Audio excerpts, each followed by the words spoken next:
Hi friends, welcome to my channel. நம்ம இன்றைக்கி என்ன பார்க்க போகிறோன்னா, ஒரு சிம்பிளான அதே சமயம் ரொம்ப ரொம்ப டேஸ்டியான எடக்கல் மிட்டாய் தான். 90s கிட்டோட ரொம்ப ரொம்ப ஃபேவரட்டான ஒரு ரெசிபி தான். வாங்க ஏர் ஸ்டைலில் எப்படி செய்யுதுன்னு பார்க்கலாம். அதுக்கு முன்னாடி சத்துணவு மாவை சலிச்சு ஒரு ஓரமாக வச்சுருங்க. வானொலி அடுப்பில் வச்சுட்டு ஒரு 1.5 கப் அளவு வெல்லத்தை சேர்த்துக்கோங்க. வெல்லத்தை அப்படி முழுசாக இருந்தாலும் பரவாயில்ல, அது கொஞ்சம் கொஞ்சமாக கரைய ஆரம்பிச்சிடும். எப்படியே பொறுமையாக கலந்து விட்டுங்க. பார்த்திங்கன்னா வெல்லம் நல்லா கரைஞ்சி வந்தாச்சு. மண் தூசி ஏதாவது இருந்த மாதிரி இருந்துச்சுன்னா வடிகட்டி எடுத்துக்கோங்க. இப்போ ஒரு பிளேட்டில் கொஞ்சமாக தண்ணி விட்டுக்கோங்க. ஏன்னா இதுக்கு பாகுப்பதம் பார்க்கணும். ஒரு 2-3 டைம் நல்லா விட்டு விட்டு பாருங்கள். பாகு நல்லாவே கட்டியாக வரணும். இந்த மாதிரி நல்லா திரண்டு வந்துச்சுன்னா இதுதான் கரெக்டான பக்குவம். இப்போது இந்த மாதிரி பாகுப்பதம் கரெக்டாக வந்ததும் அடுப்பை ஸ்லோ ஃப்ளேமில் வச்சுட்டு நம்ம சலித்து எடுத்து வச்சுருக்கிற அந்த மாவை அது கூட சேர்த்து பொறுமையாக கலந்து விட்டுட்டே இருங்க.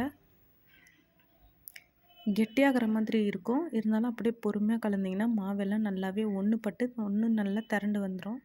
இந்த டைமில் அடுப்பை ஆஃப் பண்ணிவிட்டு ஒரு பிளேட்டில் கொஞ்சமாக எண்ணெய் தடவி இது கெட்டியாக ஆகிறதுக்கு முன்னாடி அப்படியே வேறு ஒரு பிளேட்டில் மாற்றிடுங்க. இல்லைனா அப்படியே கடாயிலே இறுகிடும்.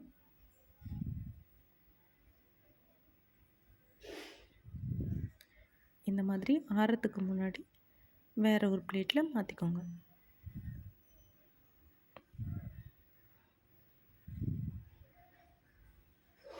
இந்த மாதிரி கரண்டியில் இருக்கிற மாவையும் நல்லா எடுத்து விட்டுட்டு அதே கரண்டி வச்சு பொறுமையாக அப்படியே தட்டி விட்டுக்கோங்க. நல்லா சமன் பண்ணிக்கோங்க. நம்ம இதில் எண்ணெய்லாம் எதுவுமே விடல. உங்களுக்கு வேணும்னா நட்ஸு கூட நீங்கள் சேர்த்துக்கலாம். ஆனால் இதுவே ரொம்ப டேஸ்டியாக இருக்கும். இப்போ இது ஒரு 2-3 நிமிஷம் அப்படியே ஆறட்டும், விட்டுடுங்க. இப்போ ஒரு 10 நிமிஷம் கழித்து அதை பொறுமையாக எடுத்து விட்டிங்கன்னா இந்த மாதிரி தனியாக கையோடு வந்துடும். உங்களுக்கு பார்த்தாலே தெரியும், ரொம்ப இறுகிட்டு எடக்கல் வெயிட்லேயே எடக்கல் மாதிரியே தான் இருக்கும். இப்போது இதை மற்ற வச்சு உடச்சிக்கோங்க. சுற்றியை வச்சு நசுக்கி சாப்பிட்டாலும் ரொம்ப ரொம்ப டேஸ்டியாக இருக்கும். அப்புறம் என்னங்க,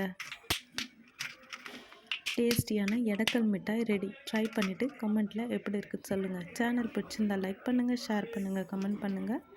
சப்ஸ்கிரைப் பண்ண மறந்துடாதீங்க. தேங்க்யூ.